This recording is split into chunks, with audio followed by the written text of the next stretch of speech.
ಕಾಂಗ್ರೆಸ್ನಲ್ಲಿ ಅಸಮಾಧಾನ ಇದೆ ಅಂತ ಹೇಳಿ, ಬಿಜೆಪಿಯಲ್ಲೂ ಅದೇ ಮಟ್ಟಕ್ಕಿದೆ. 4 ಕ್ಷೇತ್ರದಲ್ಲಿ ಈಶ್ವರಪ್ಪನವರಂತೂ ಬಂಡಾಯನೇ ಸ್ಪರ್ಧೆ ಮಾಡ್ತೀನಿ ಅಂತ ಅವರು. ನೋಡಿ, ಅವರಲ್ಲಿ ಸಂಪೂರ್ಣವಾಗಿ ನಮ್ಮಲ್ಲಿ ಸಣ್ಣದರಲ್ಲಿ ಅಪಸ್ವರ ಬಂದಿರಬಹುದು. ಟಿಕೆಟ್ ಹಂಚಿಕೆ ಆದಾಗ ನನಗೆ ಕೊಟ್ಟಿಲ್ಲ, ಅವ್ರಿಗೆ ಕೊಟ್ಟಿಲ್ಲ ಅನ್ನೋಂಥ ವ್ಯತ್ಯಾಸಗಳು ಬರುತ್ತೆ. ಆದರೆ ಇದನ್ನು ಮೀರಿ ಇವತ್ತು ಪಕ್ಷ ಬಲಿಷ್ಠವಾಗಿ ಒಗ್ಗಟ್ಟಿನಲ್ಲಿದ್ದೀವಿ. ನಾವು ಒಗ್ಗಟ್ಟು ನಮ್ಮಲ್ಲೆಲ್ಲರೂ ನೋಡಿದ್ದೀರ, ಒಗ್ಗಟ್ಟಿನ ವ್ಯತ್ಯಾಸಗಳು ನೀವೆಲ್ಲೂ ಕಾಣಲಿಕ್ಕೆ ಸಾಧ್ಯವಿಲ್ಲ. ನಾವೆಲ್ಲರೂ ರಾಷ್ಟ್ರ ಮಟ್ಟದಲ್ಲಿ ನಮ್ಮೆಲ್ಲರ ನೆಚ್ಚಿನ ನಾಯಕ ನರೇಂದ್ರ ಮೋದಿಯವರನ್ನ ಮತ್ತೊಮ್ಮೆ ಪ್ರಧಾನಮಂತ್ರಿ ಮಾಡಲಿಕ್ಕೆ ಇಡೀ ದೇಶದ ಸಂಕಲ್ಪವನ್ನು ಹೊತ್ತಿದ್ದಾರೆ.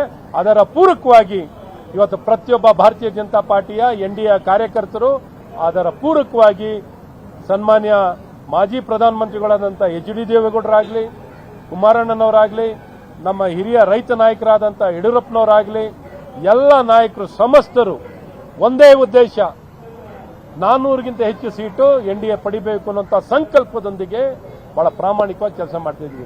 ಹಾಗಾಗಿ ಈ ರೀತಿ ಭಾವನೆಗಳು ಬೇರೆ ಪಕ್ಷದಲ್ಲಿ ಎಲ್ಲೂ ನೀವು ಕಾಣಲಿಕ್ಕೆ ಸಾಧ್ಯ ಇರಲ್ಲ. ಹಾಗಾಗಿ 28ಕ್ಕೆ 28 ನಾವು ಕರ್ನಾಟಕ ರಾಜ್ಯದಲ್ಲಿ ಎಲ್ಲಾ ಸೀಟನ್ನು ಗೆಲ್ತೀವಿ. ಅಲ್ಲಿ ವಂಶ ಎಲ್ಲಾ ಸೀಟ್ಗಳು ನೋಡಿ ಅವ್ರಿಗೆ ಕ್ಯಾಂಡಿಡೇಟೇ ಇಲ್ಲ. ಯಾರಪ್ಪ ಅಂದ್ರೆ ನನ್ನ ಅಣ್ಣ, ಯಾರಪ್ಪ ಅಂದ್ರೆ ನನ್ನ ತಮ್ಮ, ಯಾರಪ್ಪ ಅಂದ್ರೆ ನನ್ನ ಮಕ್ಕಳು, ಯಾರಪ್ಪ ಅಂದ್ರೆ ನನ್ನ ಅಳಿಯ, ಯಾರಪ್ಪ ಅಂದ್ರೆ ನನ್ನ ಮಗಳು, ಇಷ್ಟು ಬಿಟ್ರೆ ಬೇರೆ ಏನೋ ಕಾಣ್ತಾರೆ, ಅವರಿಗೆ ಏನು ಕಾಣಲ್ಲ. ಹಾಗಾಗಿ ಕಾಂಗ್ರೆಸ್ ಪಕ್ಷಕ್ಕೆ ಯಾವ ಕಾರಣದಲ್ಲೂ ಜನ ಆಶೀರ್ವಾದ ಮಾಡಲ್ಲ. ಇನ್ನೂ ಸಂಪೂರ್ಣವಾಗಿ ಅವ್ರು ಕೊಟ್ಟಂತ ಕೆಟ್ಟ ಆಡಳಿತ ಕರ್ನಾಟಕ ರಾಜ್ಯದ್ದು ಅದನ್ನು ಗಮನಿಸಲು ಸಂಪೂರ್ಣವಾಗಿ ಕಾಂಗ್ರೆಸ್ ಪಕ್ಷವನ್ನು ತಿರಸ್ಕಾರ ಮಾಡ್ತಾರೆ.